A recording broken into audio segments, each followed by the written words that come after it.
is a News 12 Long Island Vote 2008 debate. Hello again and welcome to the Island Vote 2008 election special. I'm Scott Feldman. For the next half hour, we're going to be talking with the three candidates running in the 5th Congressional District.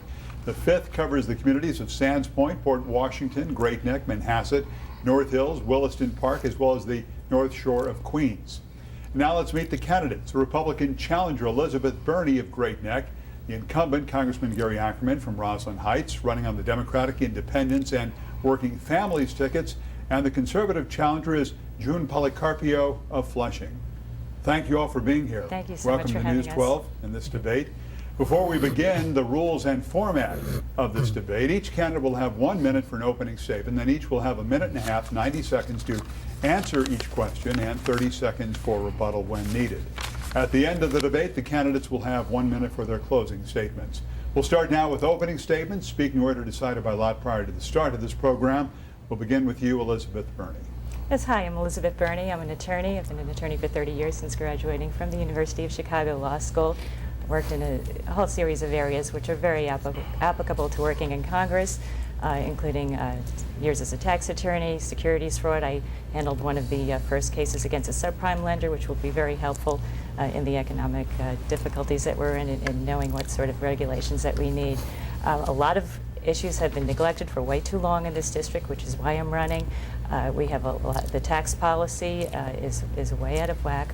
There are a lot of tax issues, including the AMT, which discriminate against New Yorkers and Long Islanders who have to pay incredibly high taxes.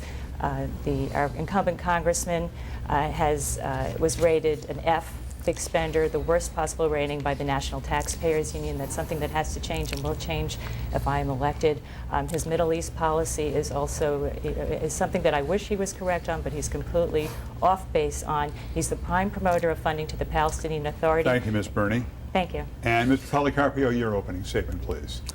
Thank you, Scott. I'm Jun Policarpio. I am the conservative candidate and the true Republican for 25 years. I'm running to protect our basic American values on which our nation was founded. Number one, faith in God. I believe in the biblical saying that unless the nation exalts God, there'll be no righteousness. And if there's no righteousness, there's no justice and equality. And at this point, I want to mention two names that may cause our financial crisis. Two names, Freddie Mac and Panama, an icon of unrighteousness. Next is family, love of family.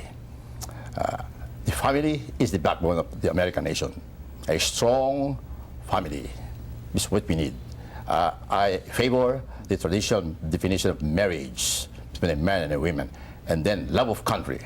God gave this land, our country, the United States, land flowing with milk and honey. We have to defend our country against our enemies. I support the troops fighting abroad. Thank you, Mr. Policarpio. That is 1 minute. And Gary Ackerman, Congressman Ackerman, your opening statement, please. Thank you, Scott. I'm Gary Ackerman. I'm a graduate of Queens College. I have been a school teacher. I founded a newspaper. I've been an editor and publisher. I've been a camp director. I've started businesses. I've run small businesses. I'm an Eagle Scout. I've had the pleasure of serving in the New York State Senate, and I serve now in the United States Congress. I'm the chairman of the Subcommittee on the Middle East and South Asia, as well as the president of the International Congress of Jewish Parliamentarians. I've worked in the areas of all the trouble spots on this planet on nuclear proliferation issues. My passions are defending the United States Constitution and the rights of all of our citizens to keep the rights that we have under them. I'm also on the Financial Services Subcommittee, where I have sounded the alarms of the financial crisis that we now find ourselves in, and have been the major sponsor of major legislation to remedy the problems in the situation in which we find ourselves now. Congressman Ackerman, thanks very much. Candidates, let's begin with a question from one of our viewers from your district. This is Rama in Manhasset. Here's Rama's question. How did you vote for on the bailout? And we would like to know how you'll help the Long Islanders. All right, the economy, the overriding issue among the majority of Long Islanders. Congress recently approving the $700 billion rescue plan to stabilize the financial system. Ms. Berney, Congressman King, Mr. Policarpio, question, Ackerman. you King is support- not here. I'm sorry, Congressman Mr. Ackerman. Ackerman. Congressman King is my supporter. Would you support this bailout if you had been in Congress, Ms. Berney? It's a very difficult question. I probably would have held my nose and voted for it, but with great concerns about a lot of the pork that was placed into the bill. It's and some things that should have been should be there that were not there. For instance, the treatment of the AMT, the alternative minimum tax, which is hitting Long Islanders so hard in the bailout bill, was only a small patch on the AMT that applies for 2008. It doesn't eliminate the AMT, which is it's a tax that is just very, very difficult for anybody in a high-tax state because you lose the benefit of your tax deductions and of your state tax deductions when you compute your federal tax. This is something that absolutely has to be eliminated.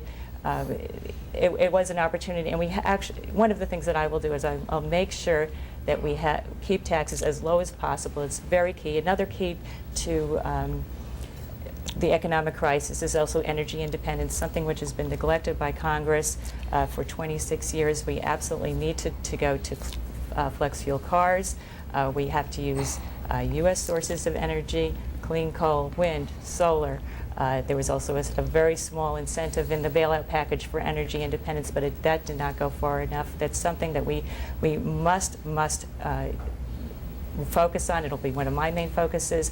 One of the cases that I worked on at length as an attorney is the Ford Firestone tire case. I'm very familiar with the auto industry and the types of changes that we need in our automobiles. Thank you. Congressman Ackerman, sorry about that. Congressman King was here right before your debate. A very distinguished member of the House. Yes. Republican. All right. Congressman Ackerman, I know you supported the rescue plan. Why did you, and did it go far enough? Well, I did, as did Congressman King, as did every single New York member of Congress. You know, when you're a member of Congress, there's no maybe I'll vote for it or perhaps I'll vote for it. You have to make a decision. Very, very difficult vote, and I voted yes. I voted yes because it was the responsible thing to do. Part of the problem in which we find ourselves was caused basically by the rating agencies, which rated all of these products that they securitized, put them in packages, sold them on Wall Street, and marketed them under the Republican concocted notion of the ownership society that they then sold to people who should not have been buying houses, who should not have been in this market, and then marketing it to them in a way that said no income verification, no jobs, and when their jobs went south and they couldn't pay their mortgages, default started to happen. We had to vote for this, otherwise we'd have 2.5 million people this year out on the streets having lost their homes. People on Long Island would not have been able to send their children to college because there'd be no student loans. Credit would dry up. Anybody looking for home improvement mortgages would not be able to get it. People would not be able to buy automobiles because there'd be no credit for it. And people's credit card lines of credit would be drying up. It would have been a total disaster, and still might be for people on Long Island for the next, we don't know how long, as the amount of money that we're pumping into the economy starts to take hold. The only responsible vote, unfortunately, was a yes vote, and I cast that. All right, thank you. Mr. Policarpio, if you'd been in Congress, would you have supported this rescue plan? Yes, Scott, I would vote yes the bailout because that would be an immediate solution to the problem. It's like a first aid solution to a person that's bleeding, so to stop the bleeding. But that's the real solution. Well, I believe that the underlying cause of the financial crisis is corruption. So that will be my top priority, to combat corruption in government as well as in the public sector.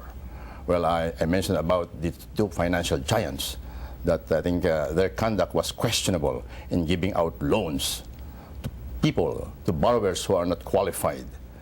And when the time comes to pay off, they are incapable of paying off. And then who gets the burden? But the taxpayers, when we came up with this bailout, it's the taxpayers who will shoulder the burden. But that's an immediate solution. We have to stop the bleeding. We have to stimulate the economy. And we need our financial institutions like the banks and other brokerage houses to be moving. Let the market system operate again. And I believe it's just like a first aid solution, but the real solution is deeper than that. Thank you very much. Congressman Ackerman, how comfortable or uncomfortable are you that the government has taken such a large role now in the financial markets? Well, there's no other option. There's nobody else who can basically do that, Scott. The government is the big player here. Right now, unfortunately, the thing that we're going to have to be doing is we're going to have to spend our way out of this, which is something that nobody really wants to do, nobody ever anticipated. The most conservative of Republican and economic thinkers are even talking in these terms right now. The government's role is essential here. The free market has been overtaken by greed. The Republican concept and notion of just keeping the government out of it, of not having any regulation, of deregulating everything as the Bush administration has done, something that is supported by Mr. McCain, deregulating everything. You know, I'm not for regulation, I'm not for over-regulation, but certainly the government has to be watching. Someone has to be watching the system. Otherwise, what has happened was inevitable. There are three reasons for it: greed, greed, and greed. And that's exactly what has happened here. Ms. Berney, what about the government's role? Do you like it? Well, this is a bipartisan bill that everybody, across the board, particularly in New York State, which is particularly affected by this, agreed to, and as a measure right now. But I resent Congressman Ackerman blaming this on the Republicans. This is, and particularly. Senator McCain. Senator McCain was on the floor of Congress asking for additional regulations in 2006. President Bush was asking for additional regulations on Fannie Mae and Freddie Mac, which could have stemmed this situation. The largest contributions were made to Obama and the other Democrats in Congress. I also am very pleased to hear that Senator Ackerman speaks so highly of Congressman King, because just as an aside, Congressman Ackerman voted against Congressman King's See Something, Say Something law, which protects citizens who in good faith report suspicious terrorist activity. But I'm very glad to hear that he now thinks highly of Congressman King. All right, Congressman Ackerman, rebuttal, but first, Mr. Policarpio, are you concerned about how much the government has now in this financial market system? Well, the government, or I would call the government, as the big G, has to play a major role in solving the financial crisis. Well, there were hearings conducted by the House in regulating these two financial giants who went bankrupt, again, the Freddie Mac and the Fannie Mae. But most of the ranking legislators that control the House are against regulating the conduct of the two financial giants. I would say that they were trying to shelter their questionable conduct. It's like a cover-up, like what I have described as indiscriminate lending of money to borrowers who are not eligible to pay off. And that's the basic cause of the financial crisis. And that should be looked into, investigated, and I can see corruption there. So the government has to play a major role and still should be the problem solver. All right. Congressman Ackerman, your rebuttal to Ms. Berney, please. Yeah, certainly if you see something that looks suspicious that has to do with national security, you should report it. But the bill to which Ms. Berney referred to would strip people of their constitutional protections. Right now, that bill, if it were in effect, would say that you could turn in your neighbor or they could turn in you and be completely immune and harass you and intimidate you to death because you look different, sound different, have a different religion, different belief system, or because they just don't like the way you look. It makes absolutely no sense, and to me the Constitution is a heck of a lot more important than people turning each other in and getting immunity for it. All right. Candidates, let's take a short break and we continue with our debate for the 5th Congressional District right here on News 12 Long Island, as local news gets.